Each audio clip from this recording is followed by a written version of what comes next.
Hello students, I am Professor Gharge from College of Agriculture, Baramati. In today's video lesson, we are going to learn about marker assisted selection. Any property of an individual showing heritable variation is referred to as a character. It includes morphological, physiological and biochemical properties in plants.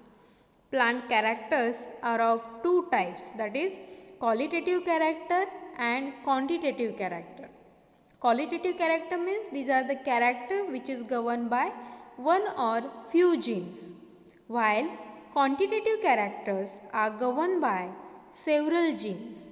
So those characters which can be easily identified are referred to as a marker characters.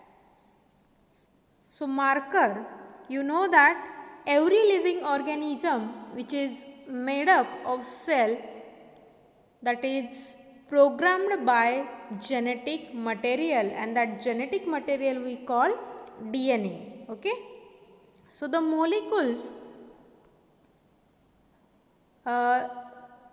which is made, DNA molecule is made up of a long chain of nitrogen containing bases. So there are 4 bases we are having, that is adenine, cytosine, guanine and thymine.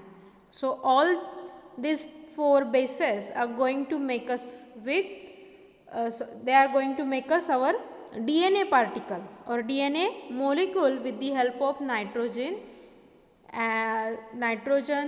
as well as with the help of phosphate.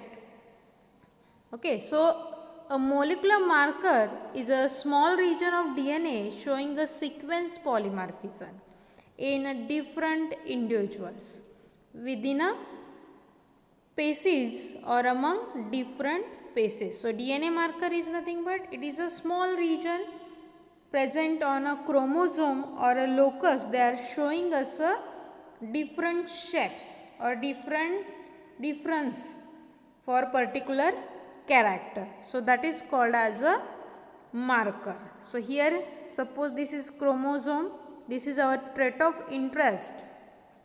So nearby this trait of interest, these are the small region we are taking here, that small regions are called as a marker. So it is readily detected and whose inheritance can be easily monitored. So marker, we can easily detect that one, as well as the inheritance for a specific trait is also monitored. So there are wide range of molecular techniques are available in the market to detect the polymorphism at a DNA level. So marker is nothing but it is a piece of DNA. It is a small region on a chromosome, or it is a piece of DNA molecule that is associated with a certain trait of an organism, which is linked to that particular trait of interest. So that is called as a DNA. That is called as a marker. Okay. So marker is of 4 types. These markers having a 4 type, that is morphological marker, then cytological marker or biochemical markers and DNA markers. Okay. So DNA markers are also called as genetic marker and chromosomal markers are also called as a cytogenetic markers. So in case of this morphological marker, these markers we can easily detect by our eyes. So by simple visual inspection, these markers are identifiable. So these markers are such as leaf sheath coloration, plant height, grain color, aroma of rice. So these things are we can use here for making distinguish between different crops or different varieties. Okay. So characters which are such kind of characters we can use for a varietal identification. So those characters making a difference between two species or two organisms. So those those characters are called as a morphological markers. Then second one is a biochemical markers. So it is a protein or amino acid which is showing a certain kind of bending pattern. So such a markers are related to variation in protein and amino acid bending pattern. So by using gel electrophoretic studies, we can use it for making a difference between organism or for identification of biochemical markers. Then next one is a cytological or a chromosomal markers. So in this case we are using a chromosomal bending which is produced by a different strands or crops. For example, G bending. So specific bands present in chromosome, they are going to differentiate between two organism or two plants. Okay. So such a markers are related to variation in chromosomal morphology. So whatever difference present in chromosome, on the basis of that we can make a varietal identification.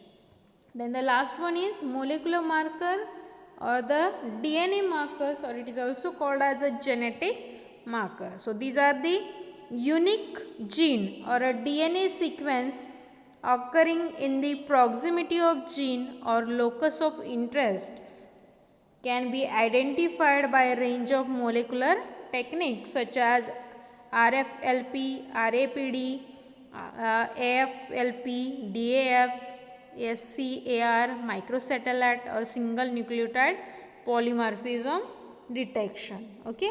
So these are the marker related to variation in DNA fragment generated by restriction endonuclease enzyme. Okay. So on the basis of difference in DNA sequence, we will make a differentiate between two species or organism. So those markers are called as DNA markers.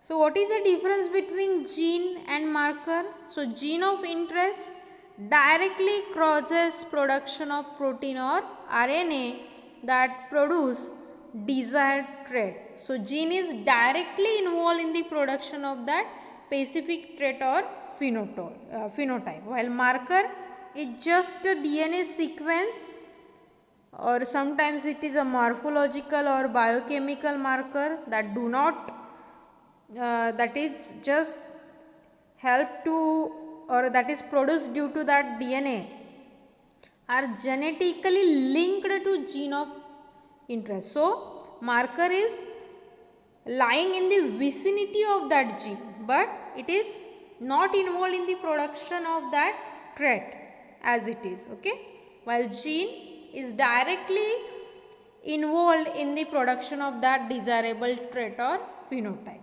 Okay. So the gene of interest and the marker tend to move together during segregation of gamete due to their proximity on the same chromosome and concomitant reduction in recombination.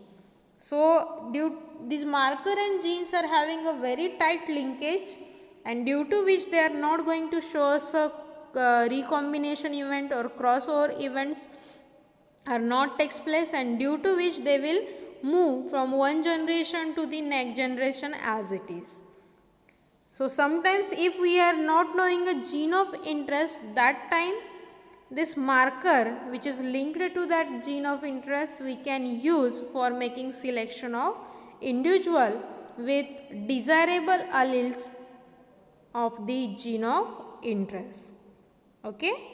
So the term perfect marker is sometimes used when the tests are performed to detect a single nucleotide polymorphism or other DNA polymorphism in the gene of interest.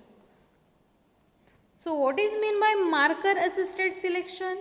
So marker assisted selection refers to indirect selection for a desired plant phenotype based on the banding pattern of linked molecular marker or DNA marker. So, marker assisted selection is nothing but it is the indirect method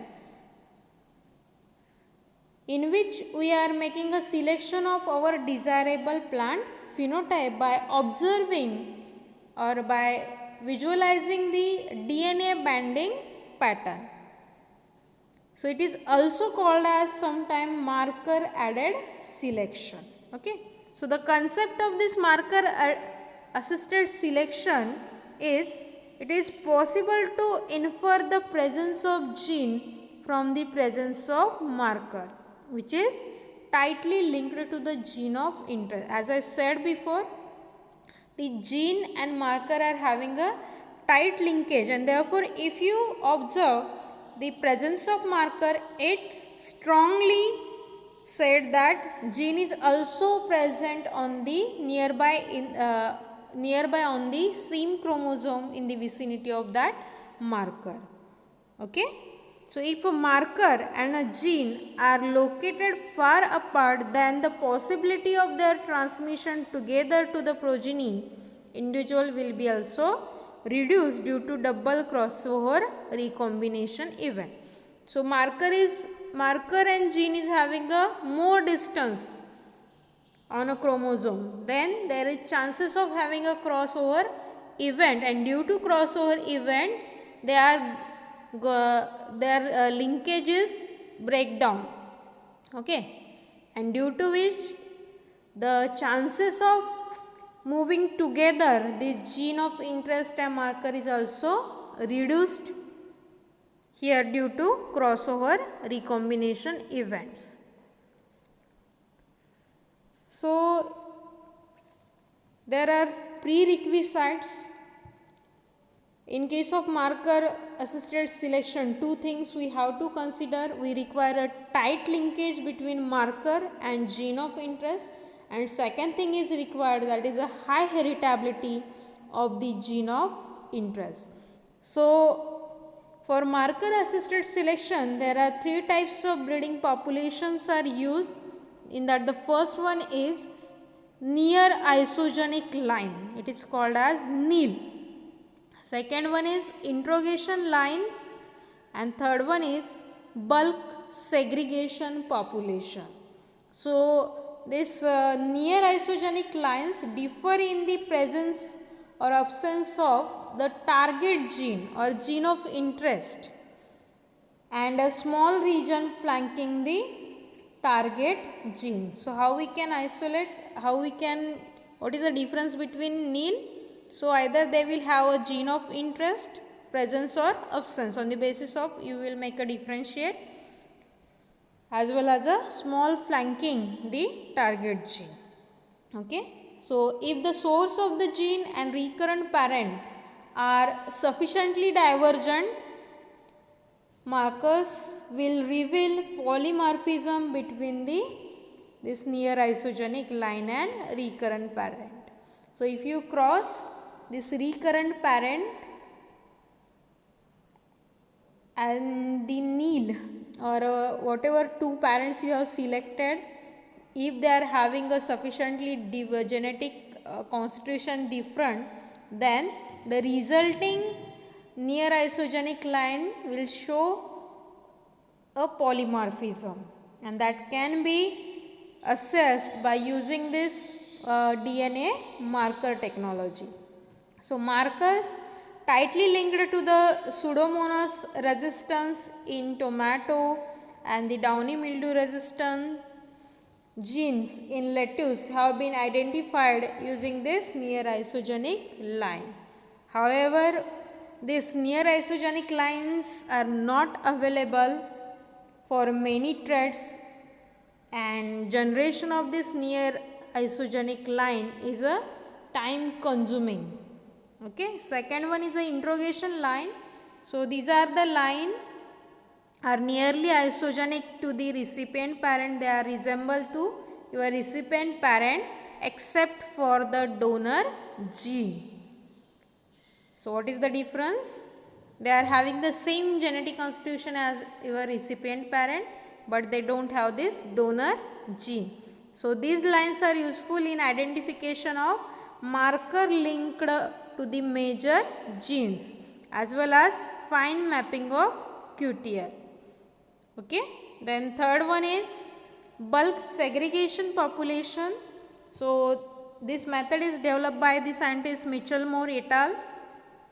It makes use of this in breeding population, segregating for markers defining any target interval containing specific genes.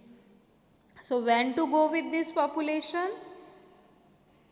When your population is segregating, population is showing a segregation for marker for that target interval containing specific gene, then you can make a use of such type of population. So QTL or gaps in molecular map, if you are having, in that case you can go with this type of population. So this type of population has been used to identify tightly linked markers for pedicel abscission and fruit ripening in tomato. In the same way, photoperiod sensitive genetic male sterility in rice and HI gene conferring resistance to potato cyst nematode. So why we have to go with a marker assisted selection? First thing, selection is possible at a seedling stage as compared to the conventional breeding method. With the help of marker assisted selection, you can start selection from seedling stage. Then selection for a trait which is having a low heritability. Generally, in case of conventional breeding, we require a high heritability associated trait for selection, but here those characters showing a low heritability, they are having a greater influence of environment. Also we can use it for selection. It also helps to distinguish between homozygote and heterozygote. So from a large heterogeneous and heterozygous population, we can distinguish the homozygote plants. Then for pyramiding of resistance gene, this marker assisted selection is efficient. Then selection for recessive gene is also possible with marker assisted selection, and therefore we have to go with marker assisted selection. So what are the requirement for mass selection? First, reliability. So marker should co-segregate or it should have a close linkage with desirable trait. So this is your chromosome. Here we are having a QTL. Suppose your gene is located here. So these are the two flanking region. So marker A or marker B we can say. So they are having a tight linkage with this. So this distance should be minimum. Then it is called as a tight linkage. So if tight linkage is present between a gene of interest and the marker, then we are having more chances of segregation in its progeny. The next one, DNA quality and quantity. So some marker technique require large amount and high quality of DNA. So this is also basic requirement. Third thing required, that is a technical procedure. So screening technique should have a high reproducibility across laboratories. So procedures should be well developed, so that when we deal in different laboratories, the same procedure give the same result. There should not be variation in the final outcome. The next point, cost. It should be economical to use and user friendly, the procedure as well as the chemicals. Then the last one is a level of polymorphism. So marker should be polymorphic. The marker should show differences or variation. Okay. So you can see in this picture all bands producing the same except this one. So this is called as a non-polymorphic marker. But if markers whatever you have used they are showing you a differences in the bending pattern, then it is called as a polymorphic.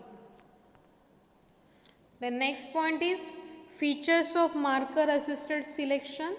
So improvement of crop plant for various economic characters using indirect selection for a linked molecular marker is referred to as a molecular breeding. Okay, so when you are making an improvement in crop plant for various economic character using this indirect selection for linked molecular markers, so such type of breeding is called as a molecular breeding.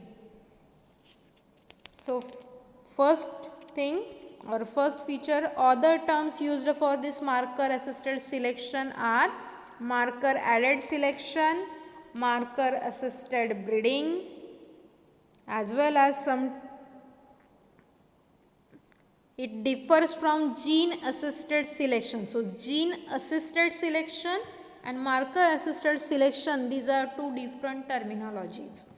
Okay, so gene assisted selection refers the selection which is based on QTL, okay, quantitative trait loci, while here we are making a selection on the basis of markers linked to trait of interest. The second feature is application. So marker assisted selection we can use it for making genetic improvement in plants as well as animals. In case of plant, it is equally applicable in self-pollinated crop as well as cross-pollinated crops. Then prerequisites. So already we have studied it. Two major prerequisites before starting of molecular breeding program. First, we require a tight linkage between molecular marker and gene of interest, and second thing, high heritability of gene of interest. The next one, markers used in case of mass selection, we can use markers such as amplified fragment length polymorphism, that is AFLP, restriction fragment length polymorphism means RFLP, random amplified polymorphic DNA, it means RAPD, then simple sequence repeat SSR, or microsatellite, or single nucleotide polymorphism. So such type of markers are used in case when you are operating marker assisted selection.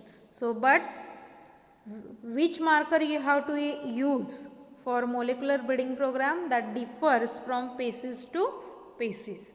The next point is efficiency. So relative efficiency of mass is greatest for the character with low heritability. So those character showing you low heritability, it must have a greater efficiency with such type of character. If large fraction of gene is showing additive genetic variance. So when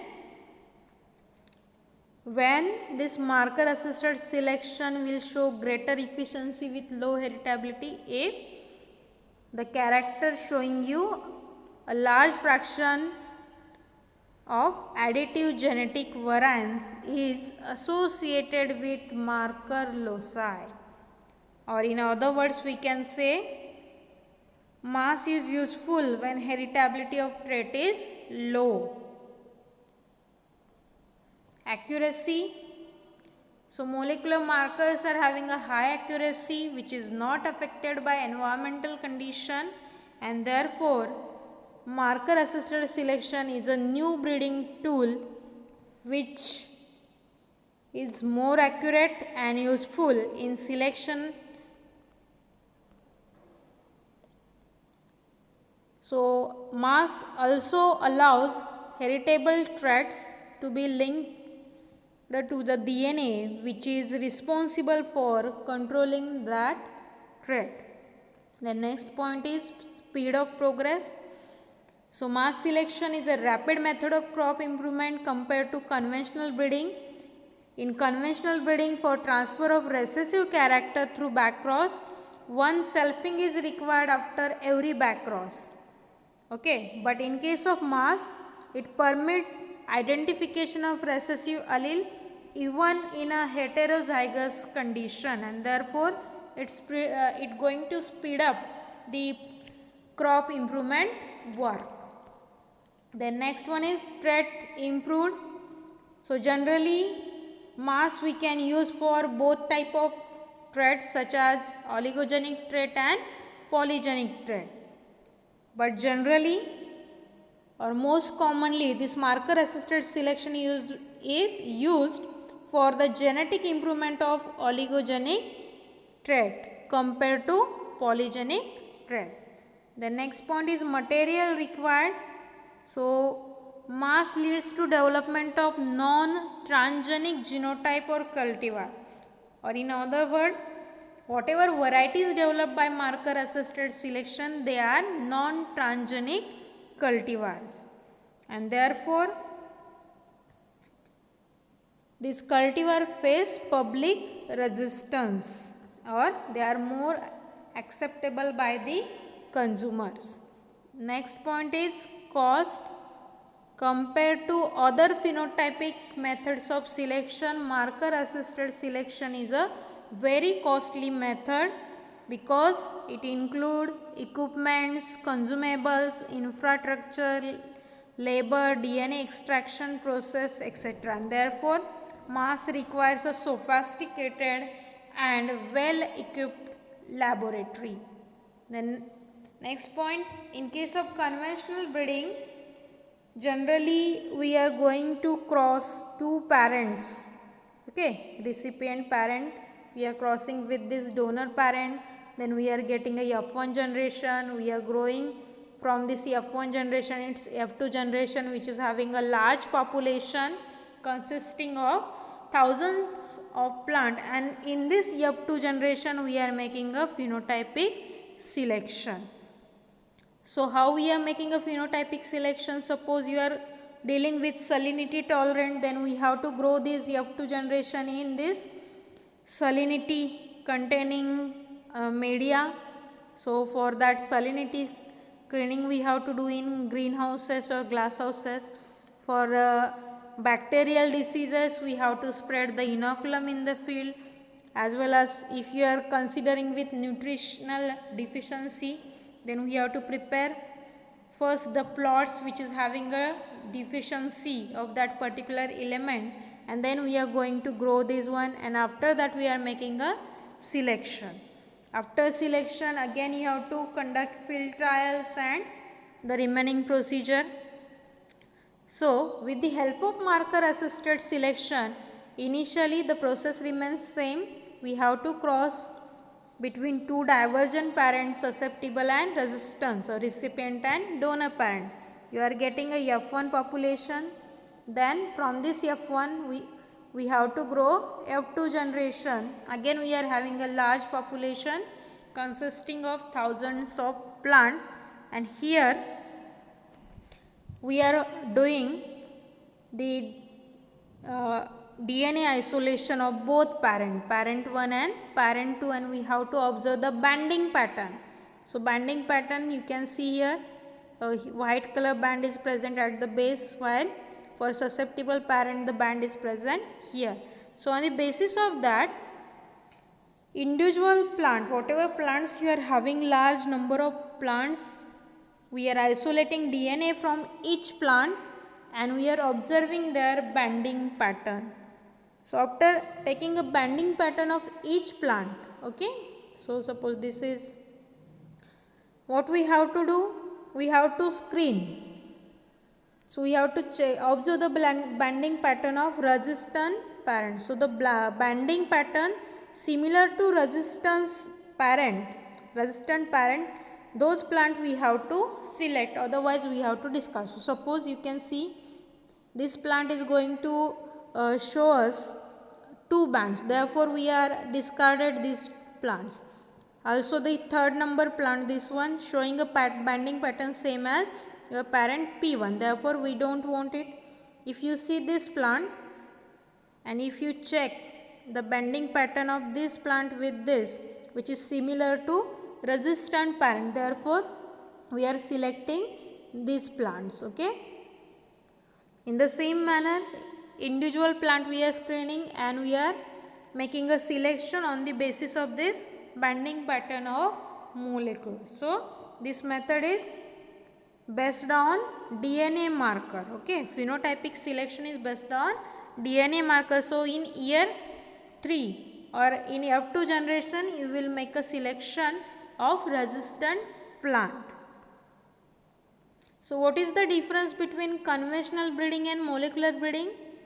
So in case of conventional breeding, selection is totally based on phenotype. So morphological markers we are using for making selection. While in case of molecular breeding, molecular marker or DNA markers we are using for making selection. Then laboratory required.